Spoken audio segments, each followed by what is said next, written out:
to one another. When my Bubby was 65 years old, after years of ill health, a tiny cut to her toe resulted in the loss of an entire leg as a result of diabetes. She spent years recovering, but months in the hospital on death's door. We were never sure if she was going to make it. She was unconscious for a really long time. It was very stressful, very upsetting time. But she miraculously recovered. She came home.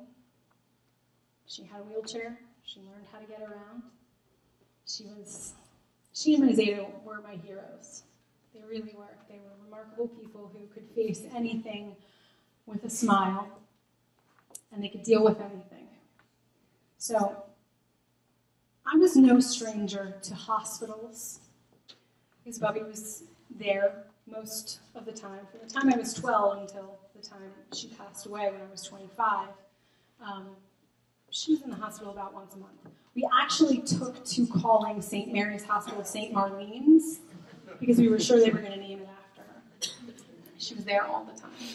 But when my now husband and I started dating, he had never been in hospitals. He had no experience in hospitals. And we were always picking on each other. He's that guy who can say anything and everybody loves him for it. You know, that's a skill, not getting punched in the face. He has that whole thing. So one day, after we were newly engaged, we got a call that Bubby was in the hospital again. And so, we went over to the hospital as usual. I walked in the footsteps that I had worn into the floor and went up to the 4th floor to visit Bubby. And Keith went with me. And we walked in, and he was, usually so irreverent, and he was like a little schoolboy. He was so demure and quiet and just, it was a sight. I should have recorded it because I don't think it ever happened again. So we went in the room, and Bubby was laying there, and the TV was on. She had her eyes closed, and I walked over to her, and I patted her arm, and I said, "Hi, Bubs, how you doing?" And I gave her a kiss on her cheek, which was like silk. And she looked up at me, and she said, "Hi, darling." Keith walked over and put his hand on her arm, and he said, "How you doing?" She looked at him. She said, "The doctor says I'm on my last leg."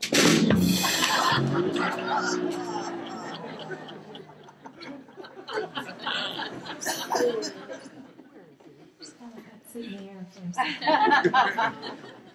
That was her. She always had a line for everything. True. Always did. Yep. So, when Jewish law dictates that when a person undergoes an amputation, the severed appendage has to be buried. So, after Bubby's leg was amputated, the arrangements were made, and the leg was buried in the plot that had been purchased for she and Zeta. Her and Zeta. I think that's correct. Emily, is that correct? My English teacher friend is here. She'll call me out on it. So, about a year later, after a whirlwind battle with cancer, my Zeta was laid to rest above the leg. That's right. That's the way it was. So, that's what happened. And so, we went to the funeral, and we went to the service at the cemetery, and we left, and Bubby was riding back to the house with me in the car. And so I help her into the car, and it's very somber, and we're very quiet, and we're sitting in the car, and it's silent. And that doesn't happen very often, so you have to take advantage of it.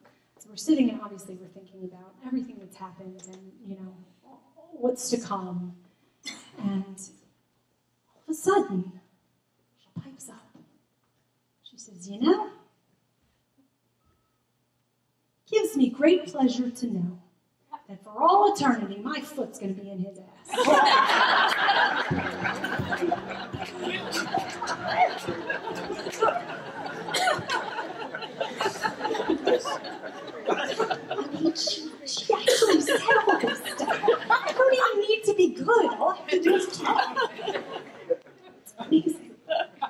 But the reason that that's funny is because he would have laughed. Yes. He would have loved Yes. that.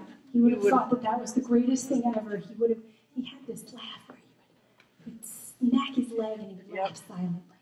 And he'd just do this for a really long time until he felt very uncomfortable. This was really great. And he knew he was really enjoying himself. All right. We're nearing the end, my friends. We are nearing the end. Before we go on to our last song, I just want to tell you that, one, I appreciate, honestly, truly, you all being here with me for this dream evening. Telling my Bubby and my Zeta stories and my stories about myself and my life and my mother are, in my mind, especially during National Mental Health Awareness Month, the only way that we will truly end the stigma that surrounds mental illness. These people are my heroes. These people made me who I am, for better or worse. And I love them, and they love me. And there are people who have said to me they wouldn't want you to say these things. You're sharing too much of their lives and their experiences, and they wouldn't want that. And I'm here to tell you that they did want it. We did talk about it. I did have their permission. They loved me, and they wanted to be understood. They wanted their pain to mean something. And I want it to mean something. So, from the very bottom of my heart, I truly appreciate you being here and sharing this, though I'm probably preaching to the choir for most of you. I hope if you are ever faced with a situation where you meet someone and you don't understand who they are, you will give them the benefit of the doubt. And that you will remember that they sing songs to their grandchildren, and that they play games, and they tell stories, and they cry over produce.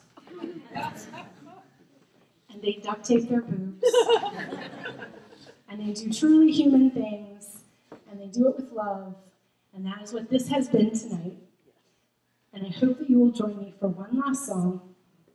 I end every single show with this song because I think that it explains, it illustrates hope in an incomparable way. And I hope that you will sing along.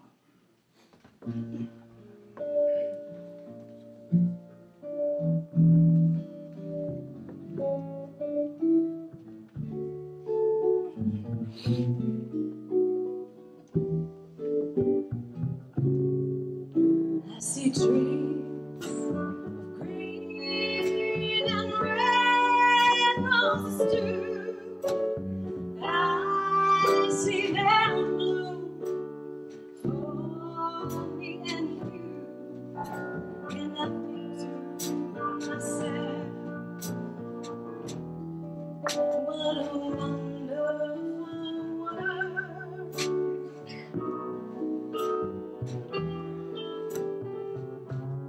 I see skies of blue and clouds of white, the bright, blessed day, and the warm, sacred night. And I think to myself, what a wonderful world.